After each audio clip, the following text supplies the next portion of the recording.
IAS study centre में आप लोगों का स्वागत है।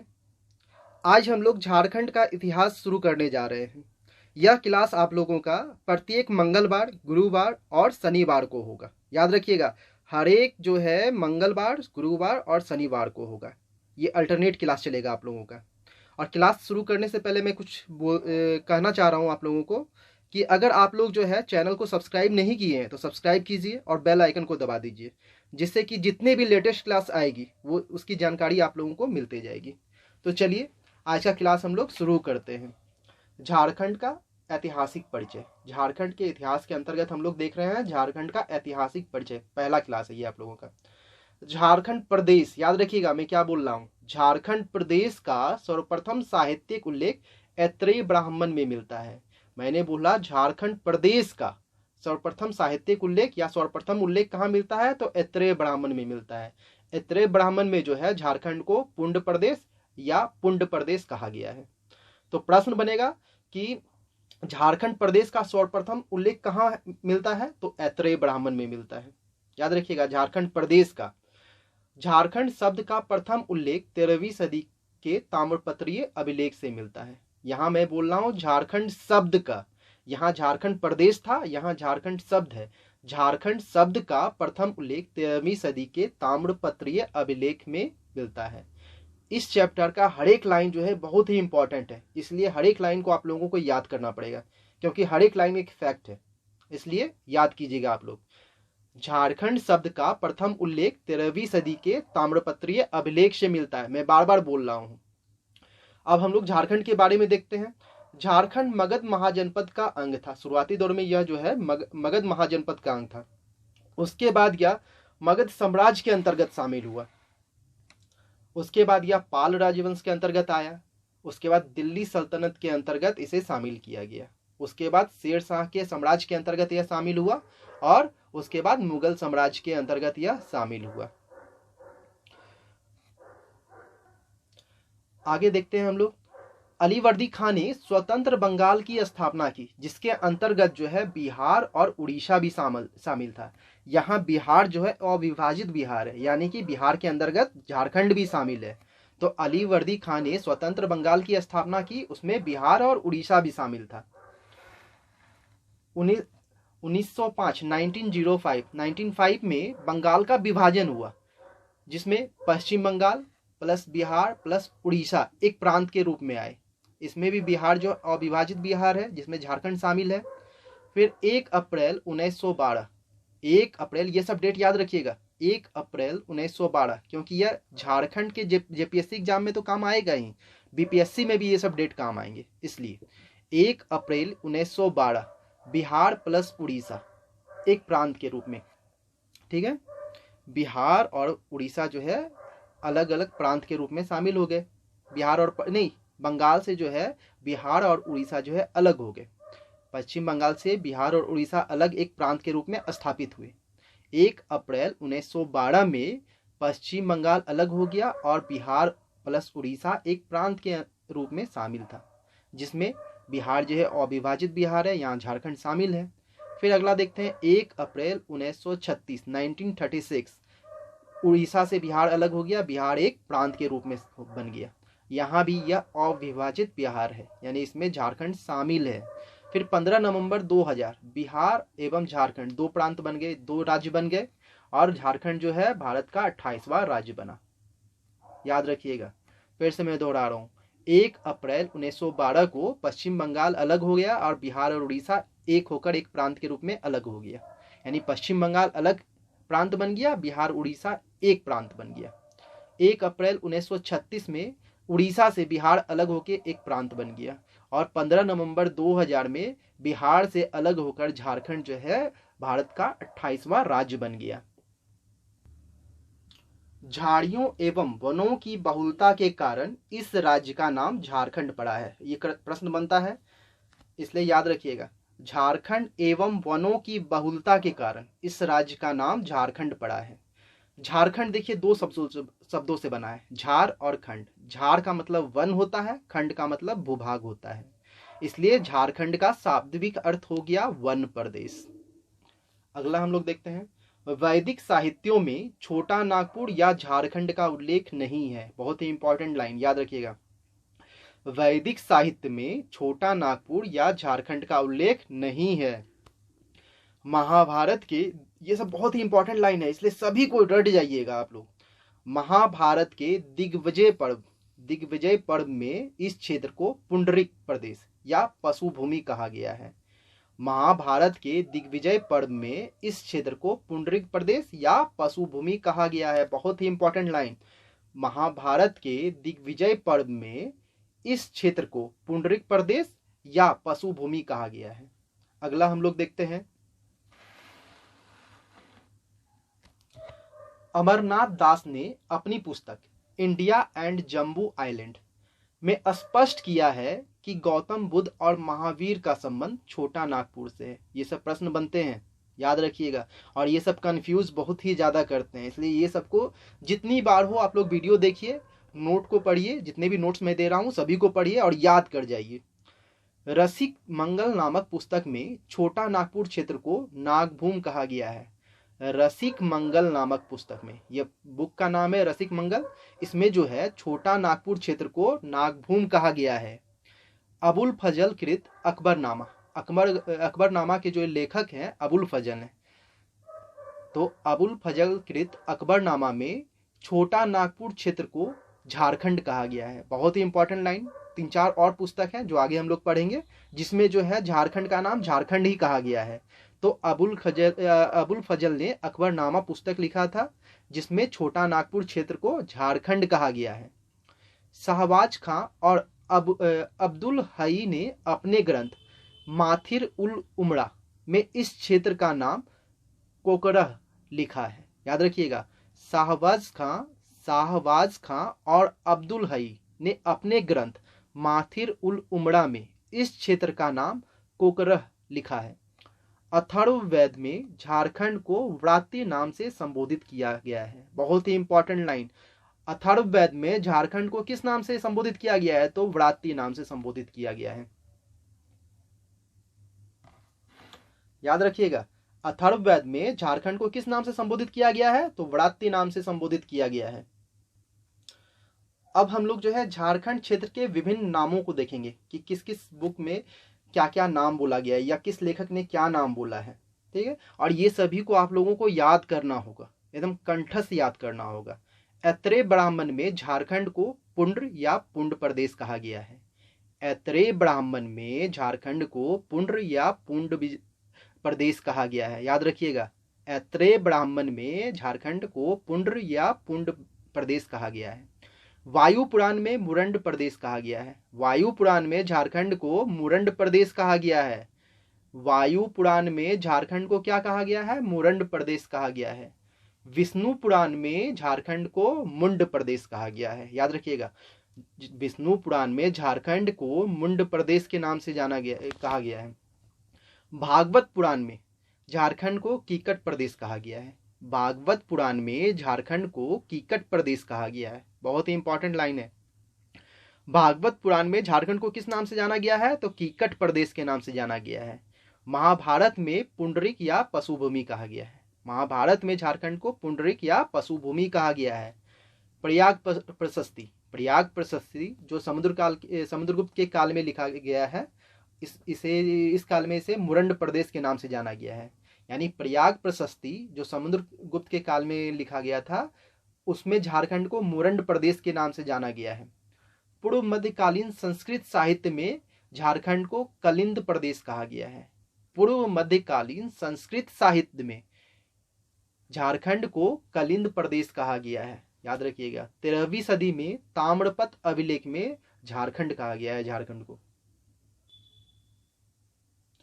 उत्तर मध्य काल में झारखंड शब्द का प्रयोग साहित्यिक रचनाओं से प्राप्त होता है तथा निम्नलिखित ग्रंथ से झारखंड शब्द के उल्लेख प्राप्त होते हैं। देखते हैं कौन कौन से वो ग्रंथ हैं, और यह सब नाम याद रख लीजिएगा क्योंकि ग्रंथ का नाम लिखा हुआ है, साथ ही साथ उसके लेखक जो है रचनाकार है उसका भी नाम लिखा गया है।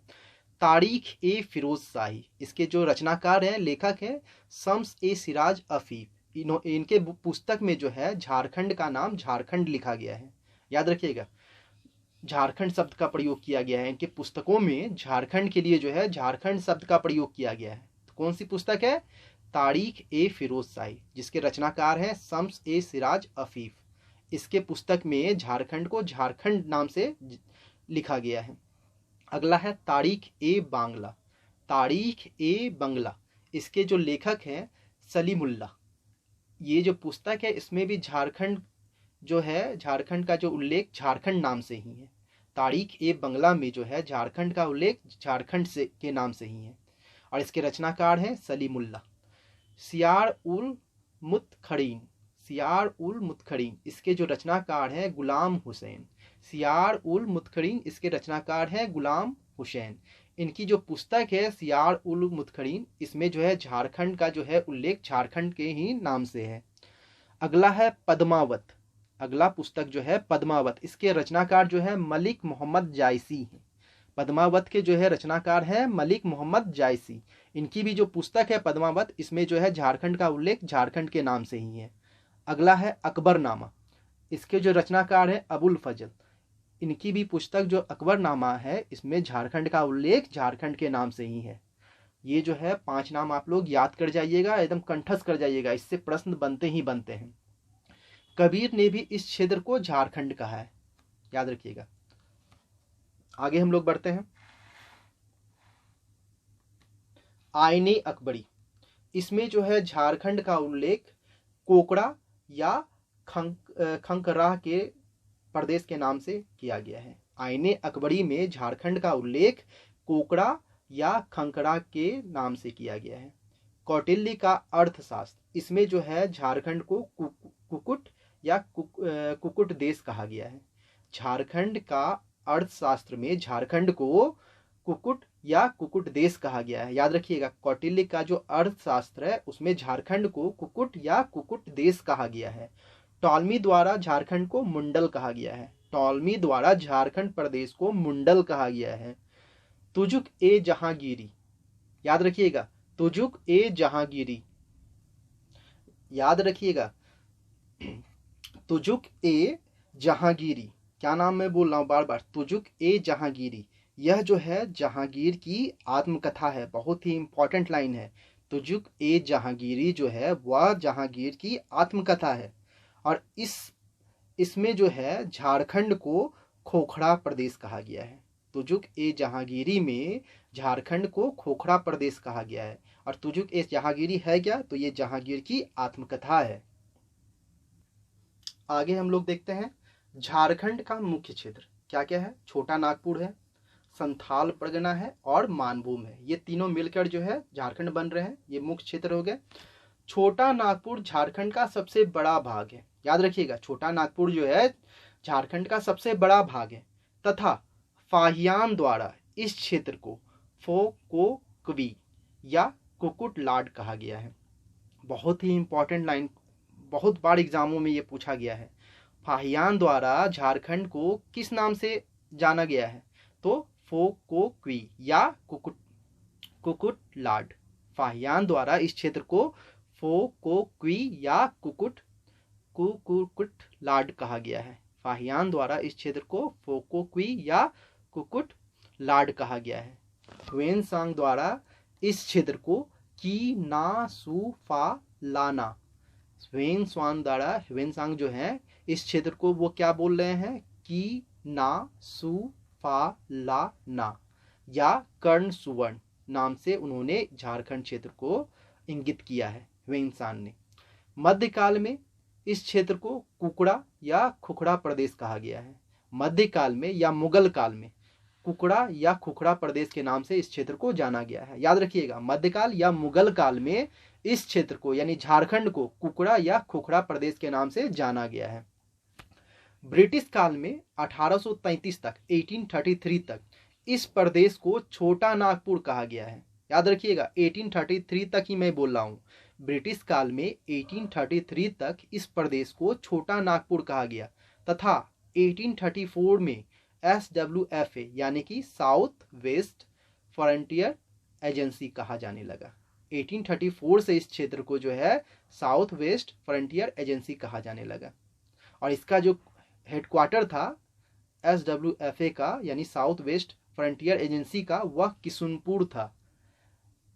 साउथ वेस्ट फ्रंटियर एजेंसी का हेडक्वार्टर कहाँ था? किशुनपुर था। बहुत ही इंपॉर्टेंट लाइन है, यह जो लाइन है बहुत ही इंपॉर्टेंट है। मैं क्यों बोल रहा हूँ इसलिए देखिए यहाँ लिखा क्या हुआ है, किशुनपुर को बाद में रांची के नाम से जाना गया। यह किशुनपुर ही है जो रांची अभी है, अभी का जो रांची है उसका पुराना नाम किशुनपुर था।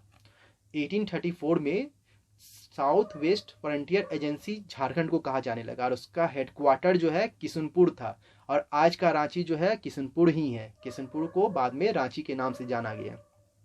आगे हम लोग बढ़ते हैं संथाल परगना की ओर। संथाल परगना, प्राचीन काल में संथाल परगना क्षेत्र को नड़ी खंड तथा बाद में कांकजोल नाम से संबोधित किया गया है। याद रखिएगा, ये सब बहुत ही इंपॉर्टेंट लाइन है। प्राचीन काल में संथाल परगना क्षेत्र को किस नाम से जाना गया? तो नड़ी खंड नाम से जाना गया। प्राचीन काल में संथाल परगना को किस नाम से जाना गया? नड़ी खंड नाम से जाना गया। याद रखिएगा, प्राचीन काल में संथाल परगना को किस नाम से जाना जा रहा है? तो नड़ी खंड, तथा बाद में कांकजोल नाम से संबोधित किया गया है। वेनसांग द्वारा राजमहल के क्षेत्र को की चिंग काई ला के रूप में उल्लेखित किया गया है। यह सभी क्वेश्चन बनते हैं कि वेनसांग द्वारा राजमहल के क्षेत्र को किस नाम से उल्लेखित किया गया है? तो की चिंग काई ला। ये सब नाम मानते हैं कि थोड़ा सा कठिन है मगर आप लोगों को याद रखना पड़ेगा। ह्वेनसांग ने राजमहल क्षेत्र को किस नाम से उल्लेखित किया? की चिंग काई ला। मध्यकाल में इसे कांकजोल के नाम से जाना जाता था। मध्यकाल, याद रखिएगा, मध्यकाल में ये जो संथाल परगना है इसे कांकजोल नाम से जाना जाता था। मध्यकाल में संथाल परगना को किस नाम से जाना जाता था? कांकजोल के नाम से जाना जाता था। मध्यकाल में संथाल परगना को कांकजोल नाम से जाना जाता था। याद रखिए, क्वेश्चन बनता है बार बार। संथाल परगना को मध्यकाल में किस नाम से जाना जाता था? तो कांकजोल नाम से जाना जाता था, तथा इस क्षेत्र में राजमहल से दुमका तक का क्षेत्र शामिल था। ब्रिटिश काल में दामिन एक को पहाड़ों का आंचल के नाम से जाना जाता था। संथाल परगना को ब्रिटिश काल में किस नाम से जाना जाता था? दामिन एक को। याद रखिएगा, बहुत ही इंपॉर्टेंट लाइन। ब्रिटिश काल में संथाल परगना को किस नाम से जाना जाता था? दामिन एक को। और दामिन एक को का शाब्दिक अर्थ क्या होता है या मतलब क्या होता है? तो पहाड़ों का आंचल। याद रखिएगा। यहां तक जो है आप लोगों का झारखंड का जो है परिचय था। झारखंड के जो है क्या क्या नाम है उनको हम लोगों ने देखा। अब आगे बढ़ते हैं हम लोग। झारखंड में आदिवासियों का प्रवेश, इसे यहाँ पे हम लोग जो है शॉर्ट फॉर्म में देख रहे हैं, इसे डिटेल में हम लोग बाद में देखेंगे। तो झारखंड में आदिवासियों का प्रवेश, हम लोग इसमें इंपॉर्टेंट लाइन को देखते हैं क्या है। असुर जनजाति झारखंड की प्राचीनतम जनजाति है। बहुत ही इंपॉर्टेंट लाइन, याद रखिएगा। झारखंड की सबसे प्राचीनतम जनजाति कौन है? तो असुर जनजाति। असुर जनजाति जो है झारखंड की प्राचीनतम जनजाति है। बिरजिया, बिरहोर तथा खड़िया संभवतः कैमूर की पहाड़ियों से होकर छोटा नागपुर में प्रवेश किए। अगला लाइन हम लोग देखते हैं, मुंडा उड़ाव हो। मुंडाओं ने नागवंश की स्थापना में योगदान दिया था। याद रखिएगा, मुंडाओं ने नागवंश की स्थापना में योगदान दिया था। उड़ाव झारखंड में राजमहल तथा पलामू नामक दो शाखाओं में बसे थे। अगला है चेरो, खड़वाड़ और संथाल। 1000 ईस्वी पूर्व तक चेरो, खड़वाड़ों एवं संथालों को छोड़कर झारखंड में पाई जाने वाली सभी जनजातियां छोटा नागपुर क्षेत्र में बस चुकी थीं। पूर्व मध्यकाल में संथाल हजारीबाग में बसे और ब्रिटिश काल में संथालों का विस्तार संथाल परगना क्षेत्र में हुआ। तो आज की क्लास में हम लोग यहीं तक पढ़ेंगे। अब हम लोग कल की क्लास में मिलते हैं। आप लोगों का जो भी प्रश्न हो आप लोग कमेंट कीजिए, उसका जवाब मैं दूंगा। और कल मैं जो आज मैंने चैप्टर पढ़ाया इसका MCQ मैं आप लोगों को कल प्रोवाइड करा दूंगा। आप लोग जो है उसको देखिए, उसको सॉल्व कीजिए और कमेंट में उसका आंसर बताइए। मुझे पता चलेगा आप कितने सही आंसर दे रहे हैं और कितने गलत आंसर दे रहे हैं। तो कल की क्लास में हम लोग मिलते हैं MCQ में।